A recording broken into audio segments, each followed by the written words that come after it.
Hey, what is up guys, and welcome back once again to another Fallout 4 settlement build. It really does feel like it's been forever since our last one of these, so this time around, I thought we'd mix things up just a bit and finally start making our very own vault. But with all that out of the way, and without further ado, let's go ahead and get a closer look. So I will say, when starting this vault out, I really wasn't too sure how to begin. I think towards the very beginning, I was in a way debating whether or not to go with something like we have now, or to maybe even try somewhat of a long hallway with maybe some kind of security wing off to one side of it to serve as some kind of a checkpoint for anyone entering or leaving the vault. But seeing as how this is inside of Vault 88, I think it's safe to say that it pretty much already has one of those. So what I've done instead is just started out with the Atrium. And what that's going to allow us to do is really branch out in whichever direction we want, and also build whichever wings we want. You know, like a residential wing, or maybe some kind of medical and science wing, that type of stuff. For those of you who have maybe been watching me for a longer time, you may know that I like to add some story behind not only the whole build itself, but also even the smaller sections of it. And so I think what I'm going to do for this vault is make it so that the original vault dwellers have all died off, and at this point it's just comprised of settlers, and maybe even settlers from a previously established area that maybe got overrun, and that's what forced them to come here and seek shelter.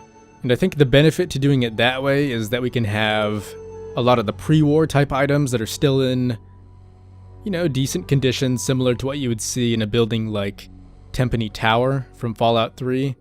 And then since most of them are coming from the outside world, it's also going to allow us to use some of the more run-down items with that still making sense.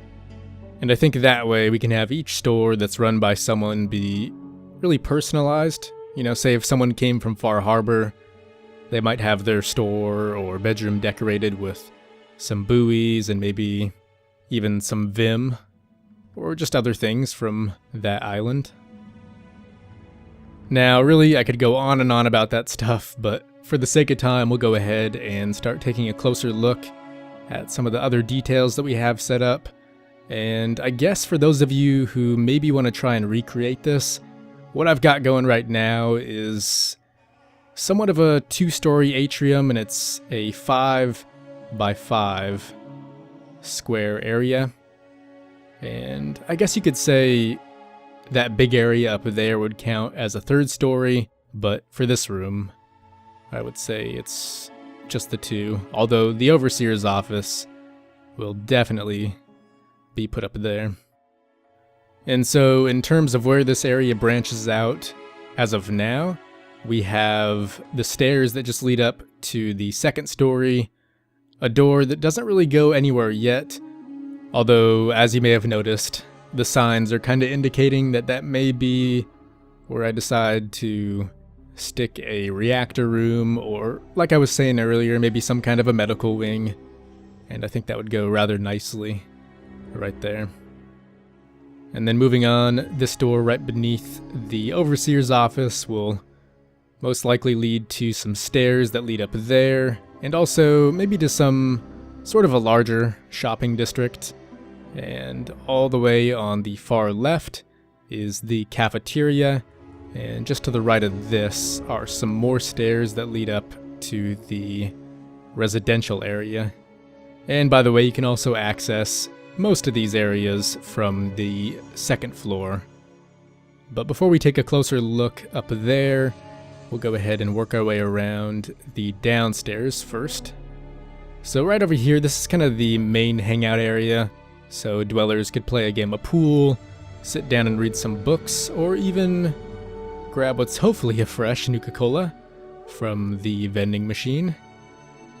And so we have all this set up, and then if we move over here, there's some more seating, which I think is really my main source of filling up a very large room like this.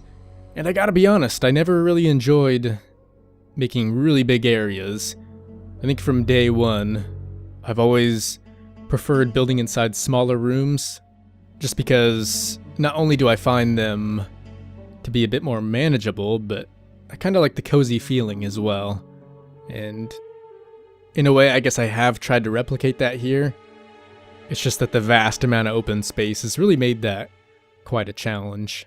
Although you could say that's not necessarily a bad thing. Now, keep in mind, when I fill these areas up, it's not just with chairs and tables. I really hate leaving it bare bones like that, so instead what I do is try and decorate those items as well by throwing things like cigars on them and other items that really just make sense to be in there, like the lighter or cigar box in this case. And so we've got that area covered along with the little hangout spot towards the entrance. And I guess the last thing over on the right side would be the TV area. I think when it comes to stuff like this, I'm also going to end up throwing them in the various bedrooms as well, just in case the dwellers might want to keep to themselves. Although in this case, to try and encourage some social interactions, I've put one of these in the main atrium. And as per usual, there's some more smaller items filling up this area. In this case, those being the checkerboard, comics, another ashtray, and also the mug of coffee. Now you may be wondering where they might have gotten that mug, since there's not really any restaurant set up as of yet. So we'll go ahead and get to that in just a second. For the time being, I will say one thing I'm sort of holding out on, and you guys can let me know what you think about this. I was almost wanting to throw in some of the wooden shack pieces as well, as if maybe at one point this vault was falling apart, and the settlers who came in afterwards had to do their part to kind of repair it and really just make it their own in a way. So we could either leave it how it is now, which I'd say is rather pristine, or there's also the option to go for a bit more of a metro look, which, like I touched on briefly, would just be what we have now, but then also some more run-down parts as well. And maybe that way we could set up some barricades and some old-fashioned settlement-style defenses. But anyways, aside from that note, this here is where you get the coffee, at least for this area. Although, since the cafeteria is just off to the left, you could say that eventually it'll be available in there as well, along with some tastier items too. But once again, you'll notice that our main source of decoration, at least for the entire first floor of the atrium, is pretty much these seating areas. And although, in a way, part of me hates that because it is rather repetitive, I also think that it's what fits best here too. So I'm kind of torn when it comes to deciding whether or not this much seating is really a good thing. But yeah, for the most part, I'd say that pretty much wraps up everything for the first floor.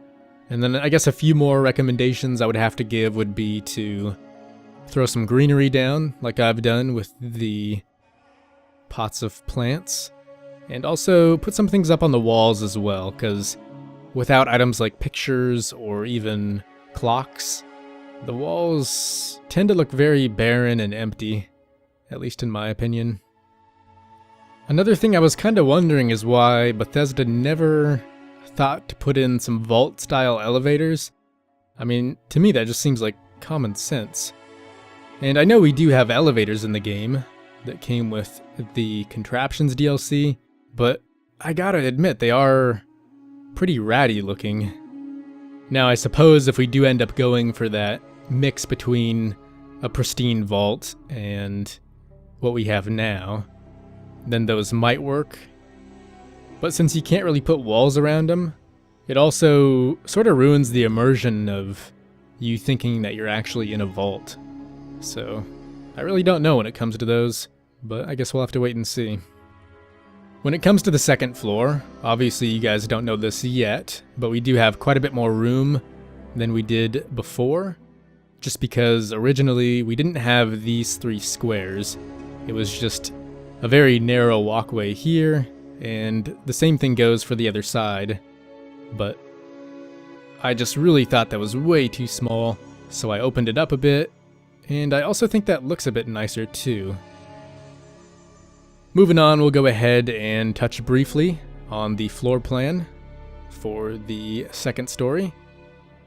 And I gotta say, this is pretty much the same thing as the first floor, with the exception of pretty much all these pieces towards the middle and then the far left being removed.